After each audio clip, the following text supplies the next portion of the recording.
Ek slaan my oë op na die berge. Waar sal my hulp vandaan kom? Hou jou oë gerig op Jesus. Hy is die lighuis wat lig en vrede bring. Hy is jou redder.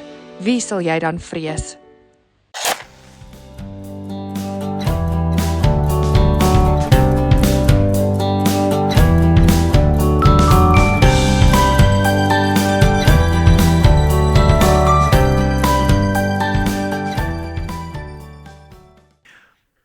Die Here is goed. Amen. Die Here is goed. Ek het vanoggend 'n boodskap wat ek met jou wil deel, wat ek hoop jou net so bietjie laat dink.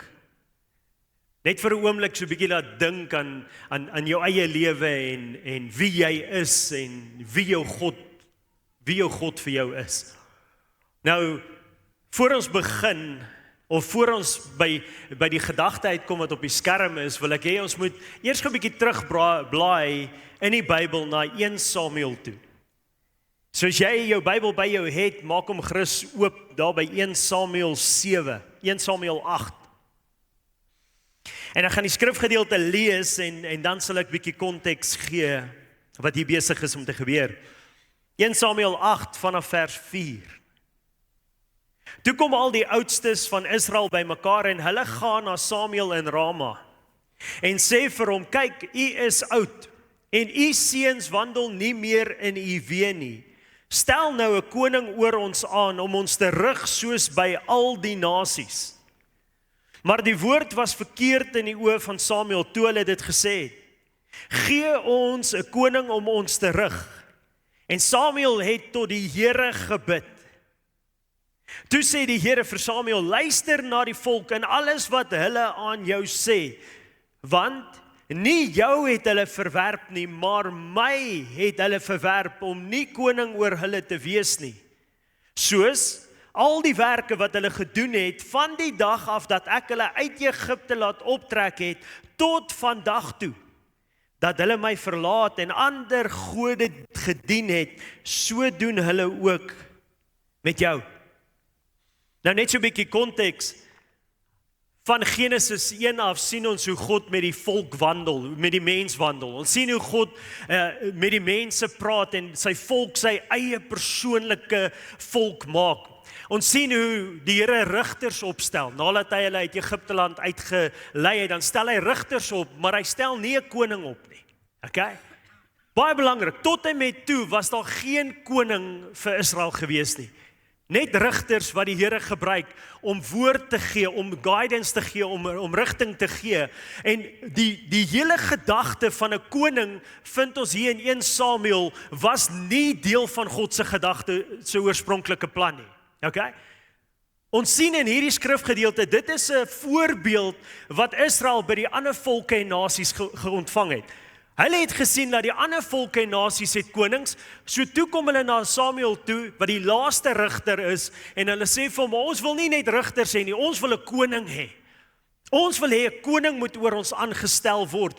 En Samuel, duidelik baie upset hiermee, baie bad idee, hy gaan na die Here toe en hy deel hierdie gedagte met die Here. En ons sien in hierdie skrifgedeelte dat God vat offense. Jy kan dit sien, die Here was nie gelukkig met hierdie gedagte nie. Hy sê tot vir Samuel, hy sê, Samuel, hulle verwerp my. Samuel, hulle doen presies wat hulle gedoen het nog al hierdie jare, toe hulle ander gode gekies het en hulle gedien het. Hulle wil nie my hê, hulle wil nie my dien nie, maar hulle soek iets anders om te dien. En dan vind ons baie interessant, dat die Here vir Samuel in hierdie storie sê, dan sê hy, Samuel, gaan en gee vir hulle wat hulle wil hê. Geef hulle wat hulle wil hê. As hulle dan nou 'n koning oor hulle wil hê, gee hulle 'n koning om oor hulle te heers. Maar waarsku hulle en sê vir hulle wat 'n koning gaan doen wanneer 'n koning oor hulle heers. En dan vertel Samuel aan die volk en hy sê, die oomblik wat daar 'n koning oor julle begin heers, dan gaan hulle julle kinders vat en hulle gaan julle kinders slawe maak. Hulle gaan julle slawe maak. Hulle gaan julle eiendom vat. Die konings as hulle oor julle heers dit gaan nie lekker wees nie. Dit gaan nie goed wees nie. Dit gaan nie wees soos dit was tot nou toe ek julle koning was nie. En dan vind ons dat Samuel teruggaan na die volk toe. en vir die volk hierdie boodskap gaan oordra, en hy deel dit met die volk, en dan vers 19, maar die volk het geweier om na Samuel te luister en gesê, nee, maar daar moet 'n koning oor ons wees. Die volk het geweier om na Samuel te luister. Dit was nie regtig Samuel na wie hulle nie wou luister nie, dit is wie gewees? Dit was die Here. Die Here se hart was dat hy die koning wou wees, en hy wil vandag nog ons koning wees, amen? Hy wil die koning wees van ons lewens. Hierdie gedagte van 'n koning, soos ek gesê het, is nie God se gedagte gewees nie. Hy wil die een wees wat heers en regeer oor ons lewens. Hy wil die troon inneem in ons lewens. Hy wil in beheer wees, en hy verdien dit, amen? Hy verdien daai plek. En dan sien ons hier, maar die volk het geweier om te luister na dit wat Samuel gesê het. En hulle antwoord hom en sê, nee, maar daar moet 'n koning oor ons wees. Dis vir my interessant hoe, en hierdie is amper 4000 jaar terug, dis vir my interessant hoe die hart van die mense daar buite nie verander het nie. Hoe mense vandag nog hierdie gedagte het van, maar nee, daar moet iets oor ons heers. Daar moet 'n koning wees. Daar moet iets aangestel word om oor ons te heers. Ons wil iets hê in hierdie wêreld wat ons kan sien om oor ons te heers, en ons vind dit ook hier by die volk. Dan in vers 20 sê hy, dat ons ook kan wees, sê die volk vir Samuel, soos al die nasies. En ek sien hierdie as 'n probleem wat ons ook mee te doen het in vandag se tyd. Hoe die volk van die Here na die Here toe kom en sê, ons wil graag hierdie ding hê. Ons wil graag hê, hierdie koning moet oor ons heers. Ons wil graag hê, hierdie koning moet beheer, en ons sal submit onder hierdie koning. Dit maak nie saak wat die prys is wat ons gaan betaal nie. Dit maak nie saak wat die konsekwensies gaan wees nie. Ons wil onder hierdie koning submit, en ons wil hê, hy moet oor ons heers. En dan die wêreld sê dit, en dan kyk ons dikwels as kinders van God na die wêreld, en dan soos maar, daai lyk nie nou 'n bad idee nie. Is dit nie? Sosiale media, marketing, movies, die flieks wat ons kyk, die musiek wat ons luister, die gedagte dat God in beheer is en koning is en sy woord regeer, in kontras met dit wat ons sien in die wêreld en beleef. En ek het hierdie prentjie gekies want partykeer voel dit en lyk dit of ons op 'n tou probeer balanseer tussen dit wat die Here vra, tussen dit wat die woord sê en dit wat die wêreld van ons vra. Dit wat in die wêreld so mooi lyk en soveel beloftes het, en dit wat die woord van God vir ons sê. Nou ek wil hê jy moet hierdie prentjie kry voordat ons vanoggend begin. Die gedagte dat God se gedagtes aangaande jou is net goedheid en guns. Amen. God se plan vir jou is net goedheid en guns. Die Here se hart vir ons is dat ons moet vooruit gaan, dat ons moet suksesvol wees, dat dit met ons goed sal gaan. Dit is God se hart en dit is die prentjie wat die woord van God vir ons skets. Dis wie hy is. Maar daar is 'n spanning. Daar is 'n spanning in die tyd wat ons leef, want dit is die prentjie wat die woord van God vir ons skep. Maar wat se prentjie skep die wêreld vir ons? Wat sien ons in die wêreld? Hoeveel beloftes sien ons in die wêreld? Hoe goed sal dit met jou gaan as jy maak soos die wêreld maak? Hoe goed sal dit met jou gaan as jy jou gedra soos iemand in die wêreld? Hoe goed sal dit met jou gaan as jy net optree soos die wêreld optree? Die laaste sin daar sê die volk, of sê die woord, dat ons koning, die volk sê vir Samuel, ons wil graag 'n koning hê soos al die nasies, dat ons koning ons kan rig en voor ons uit kan trek en ons oorloë kan voer. Jy sien, hierdie volk was opreg in hulle soeke. Hulle was opreg in hulle soeke na iemand wat hulle moes lei. Iemand wat sou voorsien. Iemand wat hulle kon sien, wat kon optree. Iemand wat voor hulle kon staan, met wie hulle verhouding kon hê. Iemand met wie hulle kon gesels het, by wie se voete hulle kon gaan sit het en gesê het, koning, trek voor ons uit, voorsien aan ons, maak 'n weg. En hulle dan hierdie koning kon volg. Hulle was opreg. Maar die hart van die Here word ook hier geopenbaar. God se hart is vir ons, hy wil daai persoon wees. Amen. Jy sien, die Here wil daai persoon wees in ons lewens. Hy wil daai koning wees in ons lewens. Hy sê dit, en dis hoekom hy hier so hartseer word, en dis hoekom hy vir Samuel sê, Samuel, dis nie net dat hulle 'n koning wil hê nie, hulle verwerp my. Hulle verwerp die verhouding wat ek met hulle wil hê, hulle skuif my een kant toe, en hulle wil my replace met iets anders. Daar is 'n spanning. Daar is 'n spanning, en die spanning gaan alles oor hierdie wêreld. Dit wat ons in hierdie wêreld kan kry, die voorsiening, die veiligheid, die sekuriteit. En dan vir die volgende 2000 jaar sien ons hoe die konings kom en gaan. Nie een koning nie, elke koning het sy slegte punte, selfs Salomo en selfs Dawid wat goed gedoen het, selfs hulle het hulle bad moments gehad, nee? Selfs hulle was nie ideaal en perfek nie. Elke koning het gekom en gegaan en elke koning het skade aangerig aan die kinders van God. Net so het die profete gekom. En die profete het keer op keer kom profeteer en gesê, die Here gaan sy koninkryk hier op aarde weer kom stig. Hy gaan sy koninkryk kom stig, die Messias gaan kom, en wanneer die Messias gekom het, dan gaan hy weer op sy troon staan, en dan gaan die koninkryk van God weer heers, en ons sal dit sien, ons sal dit beleef, ons sal daarin leef, en Israel het so uitgesien dat hierdie koninkryk sal kom. Hulle kon nie wag nie, hierdie koninkryk moes kom, en dan daag Jesus op. En Matteus daag Jesus op, en hy begin praat oor die koninkryk van God. Dit staan geskrywe dat Jesus het die evangelie van die koninkryk van God kom verkondig. Jesus het gekom om te praat oor die koninkryk van God, oor sy heerskappy. Jesus se woorde is dat die koninkryk van God het naby gekom.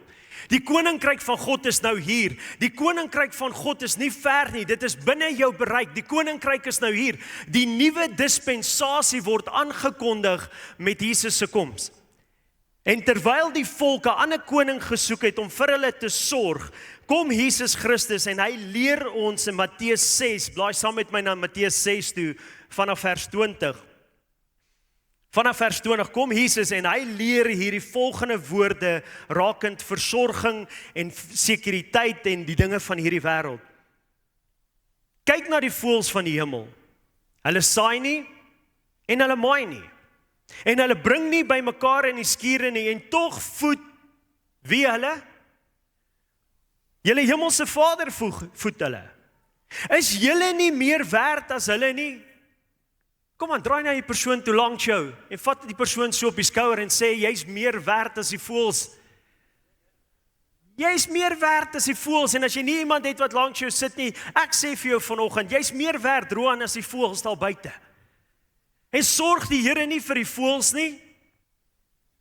Wie tog onder julle kan deur om te kwel, deur om te bekommer, deur om te worry, deur om te stres, een el by sy lente voeg? En wat kwel julle oor julle klere? Let op na die lelies van die veld, hoe hulle groei, hoe hulle arbeid nie en hulle spin nie. En ek sê vir julle dat selfs Salomo in al sy heerlikheid nie bekleed was soos een van hulle nie. Nie een nie. Nie eers Salomo was bekleed soos die lelies van die veld, wat God elke dag voorsorg, wat elke dag in die Here se hande is. Hy is in beheer. As God dan die gras van die veld, wat vandag daar is en môre in die oond gegooi word, so bekleed, hoeveel te meer vir julle? Hoeveel te meer vir julle? Sê vir die persoon aan jou ander kant, die Here sal jou bekleed. Hy sal jou bekleed. Hy sal jou bekleed. Dit is interessant dat hy hier verwys na Salomo, hoekom? Want God het Salomo bekleed met wat? Met 'n koningskleed. Kom iemand? Die Here het Salomo bekleed met 'n koningskleed. Waarmee wil God jou bekleed? Met 'n koningskleed. Die Here sal jou bekleed. Dis Jesus se woorde, en dan sê hy, daarom moet julle nie kwel. En sê, wat sal ons eet en wat sal ons drink? Of wat sal ons aantrek nie? Want al hierdie dinge soek die heidene. Nou die woord heidene daar verwys na iemand wat nie 'n God het nie. Iemand wat nie 'n God het nie, in konteks in ooreenstemmend met ons eerste skrifgedeelte, iemand wat nie 'n koning het nie. Al hierdie goed soek hulle wat nie 'n koning in plek het nie. Soek hulle wat nie 'n God het wat regeer nie. Die volk kom na Samuel toe en sê, Samuel, ons soek iemand wat hierdie goed aan ons sal voorsien. Ons soek iemand wat 'n weg sal maak waar daar geen weg is nie. Ons soek iemand wat ons sal veilig hou en sal beskerm. Ons soek iemand wat sal sorg in die midde van 'n resessie. Ons soek iemand wat ons sal beskerm al breek daar 'n wêreldoorlog uit. Ons soek iemand, en dan sê Jesus, die wat daarna soek is iemand wat nog nie 'n God het nie. Iemand wat nog nie 'n koning het nie. Hulle soek daarna. Want julle, sê julle, sê ons, sê ek, want julle hemelse Vader weet dat julle al hierdie dinge nodig het. Hy weet dit. Wat is daar? Wat is daar in jou huis wat jy wegsteek wat God nie van weet nie? Wat is daar in jou hart wat jy wegsteek wat God nie van weet nie? Kom kerk, hy is alomteenwoordig, alomwetend, hy weet presies. So wat 'n behoefte is daar dan by jou wat die Here nie van kennis dra nie? Wat 'n behoefte? Of dit gesondheid is en of dit finansies is, of dit in 'n verhouding is en of dit geestelik is, wat 'n behoefte wat jy ook al het, sal God nie van weet nie. Hy dra reeds kennis en dit maak hom die perfekte God. Dit maak hom ook die perfekte koning. So hoekom sal ons dan soos Israel uitroep en sê, ons soek iemand anders om oor ons te heers? Ons soek iets anders om oor ons te heers. Ons soek iets anders wat kan heerskappy oor ons uitoefen. Hoekom? Terwyl God die perfekte God is. Die perfekte koning is. Vers 33. Maar, sê maar, soek eers die koninkryk van God en sy geregtigheid. En al hierdie dinge sal vir julle bygevoeg word. Kom aan, amen, ek het een amen nie. Een amen, hy soek eers die koninkryk van God en sy geregtigheid. En al hierdie dinge sal vir jou bygevoeg word. Toe Jesus hierdie woorde spreek, toe kondig hy aan en hy maak 'n verklaring en hy sê, die koninkryk van God is nou hier. Die koninkryk van God is binne jou bereik. Jy wat vanoggend hier sit en luister na my boodskap, die koninkryk van God is binne jou bereik. Jy kan in die koninkryk van God ingaan. Jy kan deel hê aan die koninkryk van God. En in die koninkryk van God is daar geen tekortkoming nie. In die koninkryk van God is daar geen seer en pyn nie. Daar is 'n toekoms. In die koninkryk van God is daar 'n oorvloed. Iemand sê amen. Daar is deurbraak op deurbraak op deurbraak. Jy kan deel hê aan daai koninkryk. En Jesus sê, maar wat jy moet doen is, jy moet dit eers soek. Jy moet dit soek. En as ons weer kyk na ons Samuel skrifgedeelte, dan is die vraag eintlik vanoggend, wat se koning soek jy moet regeer oor jou lewe? Watter God wil jy hê moet regeer oor jou lewe? Wil jy 'n God van hierdie wêreld dien, of wil jy die ewige God dien? Wil jy iets in hierdie wêreld jou koning maak, of wil jy aanvaar, of sal jy vanmôre aanvaar, dat Jesus Christus jou koning is? Sal jy hom vanmôre op die troon in jou lewe kan plaas en sê, ek submit onder hierdie koning, my koning is die lewendige God, my koning is die Here, en ek bring myself onder gehoorsaamheid onder hom in. Kan jy dit doen vanoggend? Kan jy dit doen? Ja, gee die Here 'n lofoffer. Hy is dit waardig. Sien, Jesus sê, soek eers die koninkryk van God. Soek eers sy plek waar hy die troon in jou lewe inneem. Nou, kom ons wees eerlik mekaar, God se koninkryk kan nie geskit word nie. Sy koninkryk bly tot in ewigheid. En wat ek en jy doen, kan hom nie van die troon afhaal nie. Okay? Niemand het die mag en die krag nie. Maar in jou eie lewe kan jy doen wat Israel gedoen het. En jy kan kies om 'n ander koning aan te stel. Jy kan kies. En is so 'n hartseer, en ek sien dit in ons tyd waarin ons leef, hoe die kinders van die Here, hulle aangesig van God, hulle koning af wegdraai, en na wêreldse goed toe draai om hulle om te voorsien.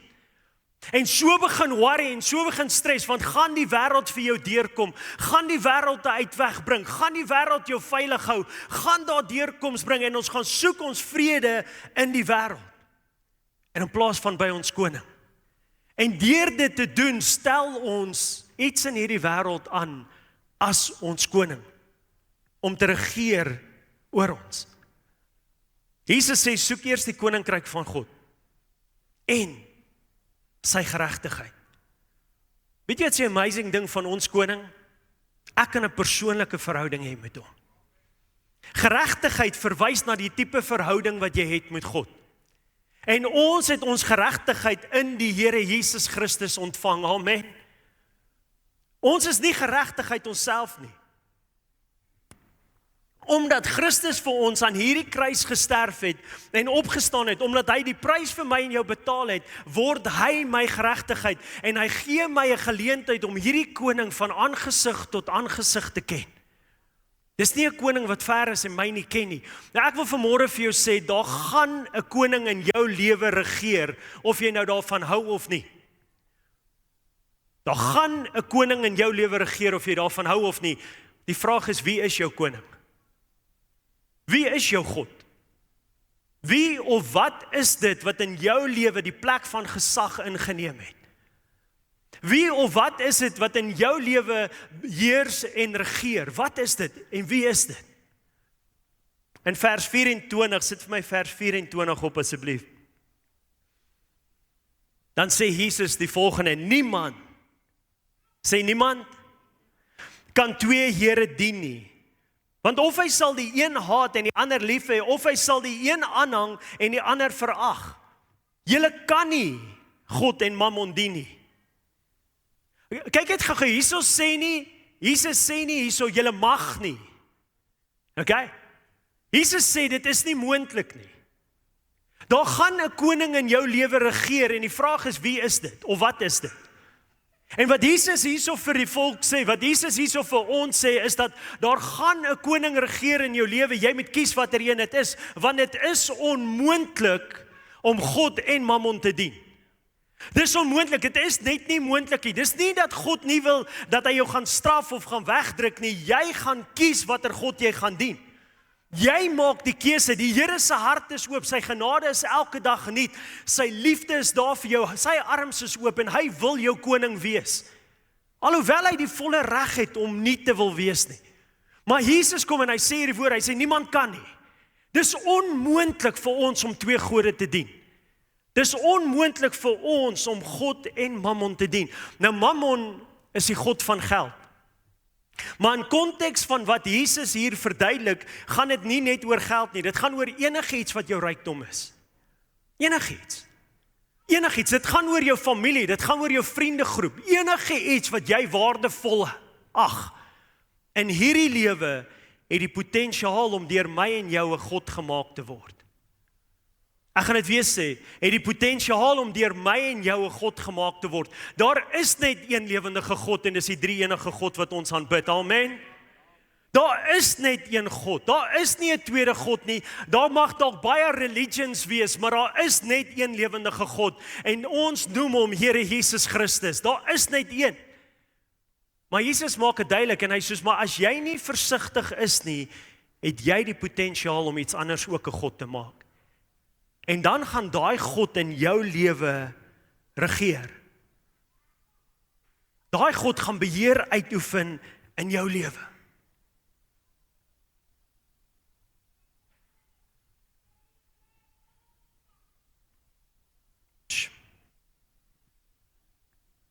Wie is die God in jou lewe?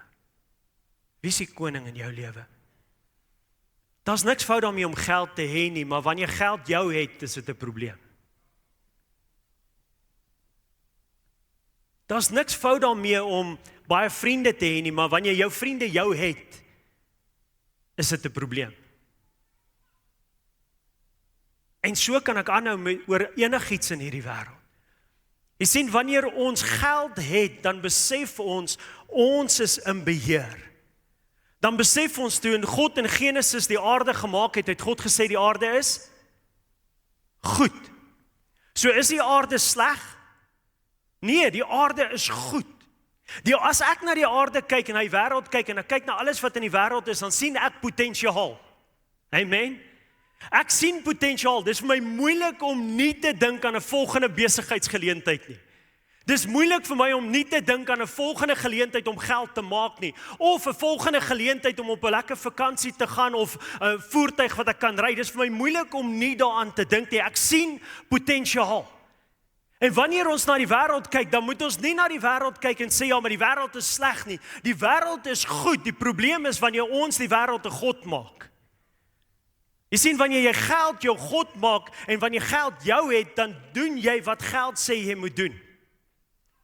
Die ryk manne wat boeke skryf sê dat geld is 'n terrible meester om voor te werk, maar 'n fantastiese slaaf. Geld is 'n fantastiese slaaf. En God het in Genesis my en jou geskape in sy beeld om autoriteit te hê.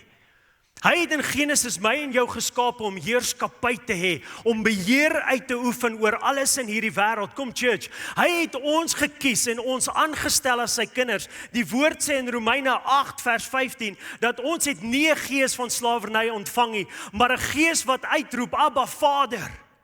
Jou gees is nie 'n gees van slawerny nie. Jy is nie geskape om te submit onder die goed van die wêreld nie. Jy is nie geskape om 'n slaaf te word van dinge van hierdie wêreld nie. God het jou gemaak om te heers, om heerskappy te hê, om dit te gebruik tot eer en verheerliking van sy naam. Wat julle ook al doen, sê Paulus in Korinte 1 Korinte 10, wat julle ook al doen, of julle eet of drink, doen dit tot die heerlikheid van God. Wat julle ook al doen. In Kolossense 3 vers 23 en 24 gaan sê Paulus, wat julle ook al doen, doen dit asof julle dit vir die Here doen, want julle weet dat hy julle die loon sal gee, want julle dien die Here Jesus Christus. Wat ons ook al doen in hierdie lewe, want ons lewe nou as kinders van die lewendige God, en as my God my koning is, weet jy wat maak dit my? Dit maak my 'n koningskid. Dit gee my gesag, dit gee my autoriteit. Die woord sê dat ons het nie 'n gees van vreesagtigheid ontvang nie, maar 'n gees van krag, liefde en selfbeheersing. Ons het 'n gees van krag, liefde en selfbeheersing.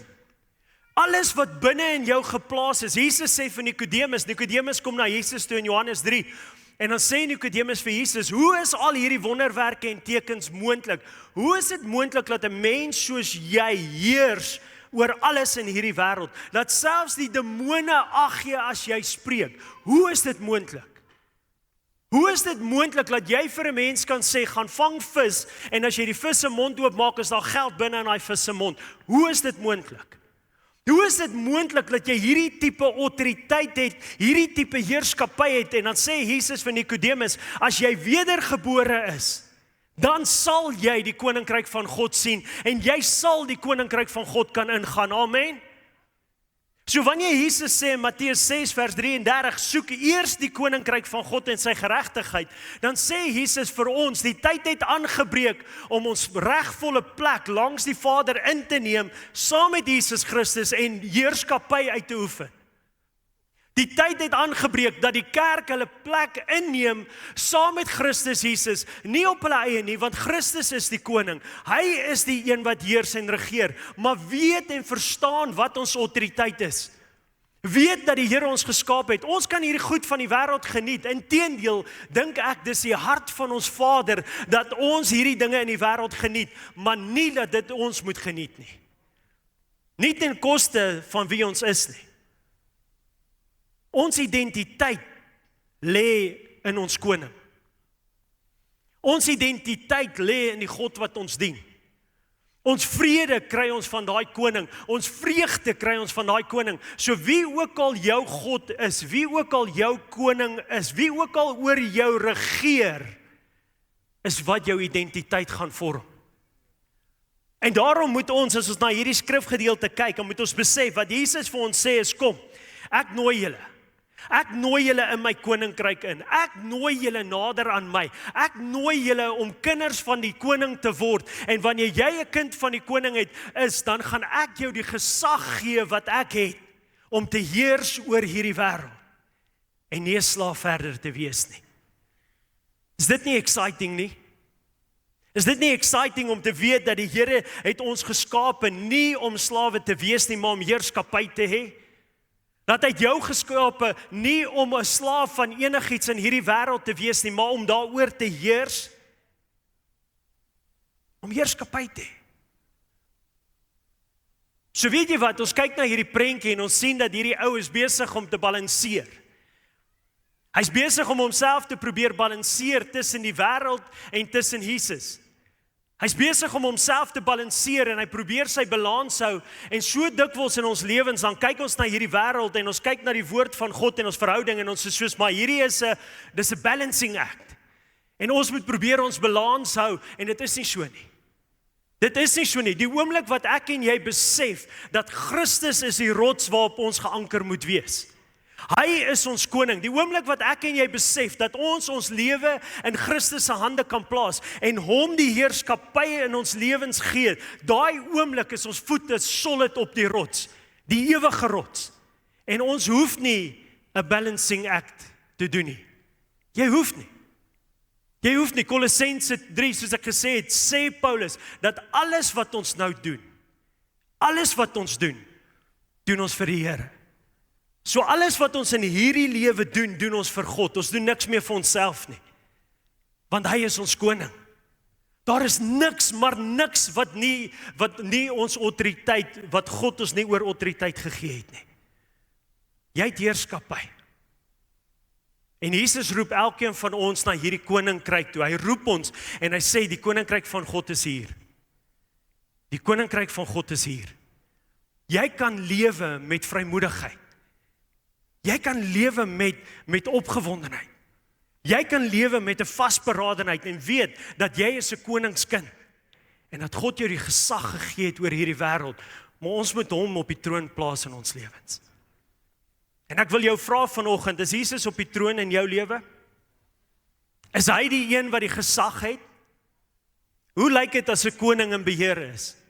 Hy het die volle gesag. Nou die woord van God noem God 'n klomp verskillende goed. Die woord van God noem hom ons Vader. Dit noem hom ons vriend. Dit noem hom ons redder, maar dit noem hom ook ons koning. En 'n koning het die hoogste gesag. En my vraag vanoggend, voordat ons klaarmaak en voordat ons oorgaan na die nagmaal toe vir jou is, het Jesus die hoogste gesag in jou lewe? Of is daar ander konings in jou lewe wat gesag het? Is daar dalk 'n vriendegroep wat gesag het en bepaal wie jy is? Is daar dalk 'n hobby? Is dit dalk geld? Is dit dalk jou werk? Dalk 'n werksposisie? Is daar iets in jou lewe wat jou maak iets wees wat jy weet jy nie veronderstel is om te wees nie? Want as ons vanoggend sê Jesus is op die troon en ons sê hy is ons koning, dan moet ons onder hierdie gesag van hierdie woord kan stel. En dan moet ons na hierdie woord van God kan kyk en sê, maar Here, ek weet U is my Vader en ek weet U het my lief. En omdat U 'n liefdevolle God is, plaas ek myself onder U gesag en ek kies om U te dien. Ek kies om my lewe neer te lê vir U. Amen. Is Christus jou koning? Ons hemelse Vader, Here Jesus, hier waar ons vanoggend weer nagmaal geniet en 1K Sunday vier, voel ek dit vanoggend so belangrik om die woord te spreek wat U op my hart gelê het, dat U roep uit na ons, U kinders, en U wil ons koning wees. U wil die ereplek in ons lewens hê. Here Jesus, en ons harte smag na U. Here, ek glo dit met alles in my, dat elke persoon wat vanoggend hier sit, hiernatoe gekom het, omdat hulle werklik U as koning wil dien. Ons ken U as ons Vader, en ons weet U is 'n goeie Vader. Ons vertrou U. Kom aan, ek wil jou vra daar waar jy sit vanoggend, net om vir 'n oomblik Jesus weer aan te stel as die koning in jou lewe. Net daar waar jy sit vir 'n oomblik weer aan hom te bely en te sê, Here Jesus, U is die koning in my lewe. Ek plaas my ten volle onder u gesag. Daar waar jy sit vanoggend almal, ek vra, net daar waar jy sit vanoggend, vra vir die Here om weer in jou lewe te kom regeer en beheer te vat oor elke afdeling van jou lewe. Die woord van God sê, hoekom bekommer julle oor al hierdie goed? Hoekom bekommer jy jou oor môre as jou Vader wat jy as koning in jou lewe aangestel het, reeds weet wat jy nodig het? Ek wil jou vra vanoggend, daar waar jou oë toe is, wil ek jou vra, daar waar jy sit, om vanoggend aan die Here te bely dat jy hom vertrou.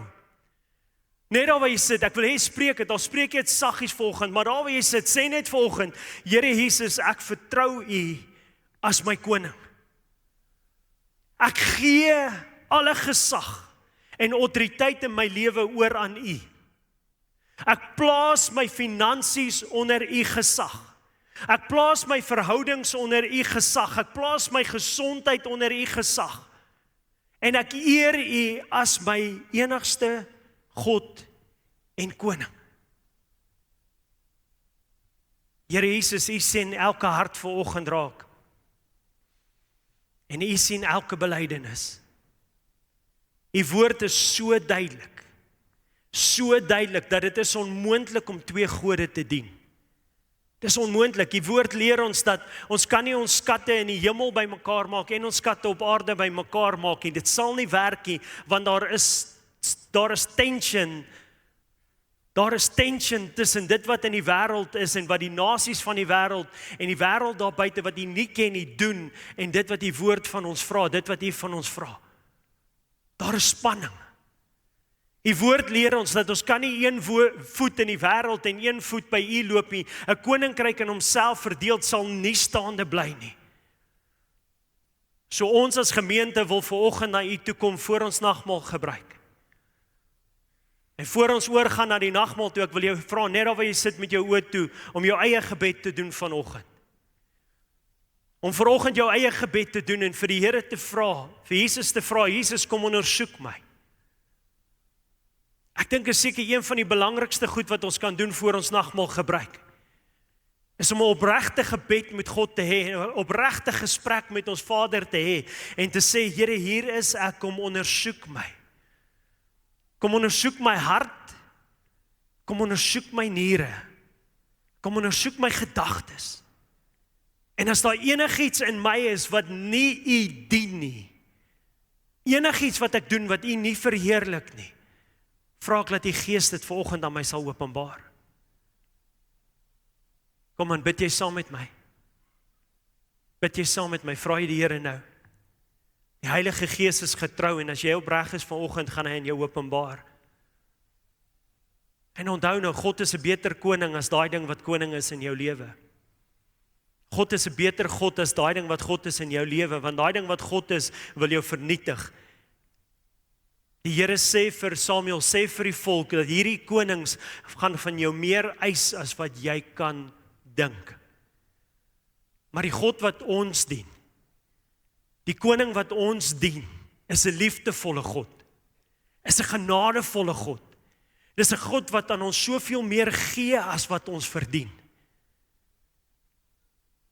Vra vanoggend vir die Here en sê, Here, ons gaan nagmaal gebruik vanmôre, ek gaan nagmaal gebruik en ek vra U, wys my waar in my lewe daar gode opgestaan het. Maak dit aan my bekend vanoggend, want ek wil U dien. Ek maak my hart aan U bekend vanoggend, ek wil U dien. Met my hele hart, met my hele verstand, my hele wese. Ek kies U as my enigste God vanmôre. En ek bid dit in U kosbare naam, Here Jesus Christus. Vra ek vir die Here vanmôre, daar waar jy sit, vra hom, Here, ek sien hierdie area in my lewe raak. Ek besef dat hierdie ding, dat my ambisies het my God geword, want my ambisies bepaal wie ek is en waartoe ek gaan en wat ek doen en hoe ek leef. Of sê vir die Here, Here, ek sien dat my vriende het my God geword, of my geld, of my gesondheid, of wat ook al dit is, en ek sien dit raak vanmôre, maar ek vra vanoggend, U Gees van krag, liefde en selfbeheersing, om my vanoggend die krag te gee, om hierdie koning uit te skop. Kom kerk. Hier is 'n persoonlike ontmoeting vanoggend met jou lewendige Vader. Dis 'n real moment. Vra vir die Heilige Gees om jou te bekragtig vanoggend, om daai koning uit te skop in jou lewe, sodat Christus sy waardige plek kan inneem in elke area van jou lewe. Die Here deel nie sy troon nie. Hy deel nie sy troon nie en as 'n Vader wil hy van jou hê om 'n goeie lewe te hê. Hy wil van jou hê om lewe en lewe in oorvloed te hê, maar om dit te hê, moet jy besef, jy kan nie twee gode dien nie. Dankie Here Jesus dat ons vanmôre kan stil raak, net hier in die teenwoordigheid. En vanmôre net weer kan besef dat U is 'n goeie God. U is 'n goeie koning. En ons wil U vanoggend weer aanstel as die enigste koning in ons lewens. En ons rebuke elke ander koning wat wil opstaan. Elke God. In die naam van ons Here Jesus Christus. Amen.